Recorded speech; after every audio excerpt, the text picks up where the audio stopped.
এই দেখো, আজ আমার 2-3 দিন শরীর খারাপ। আমি বিছানা থেকে শুধু কি বলবো, প্রকৃতির ডাকে সাড়া দেওয়া ছাড়া নামতে পারছি না। আর আমার এই ছেলে মেয়ে দুটো সারাক্ষণ আমার পাশে, আমার কোলের কাছে এসে শুয়ে আছে। এই দেখো, এই একজন,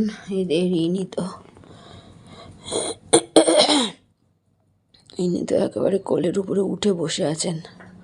মানে আমি এতক্ষণ শুয়েছিলাম,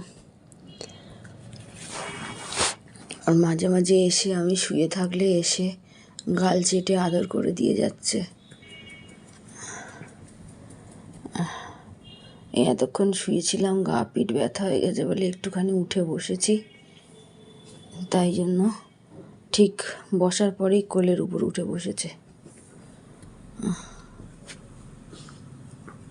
আবা বসে নিবা, বসে নিবা, মুখটা একটু দেখাও। তোমার বন্ধুরা তোমার মুখটা দেখবে। মা টানে ছুঁয়ে নিয়েছে আমার এক ফোমে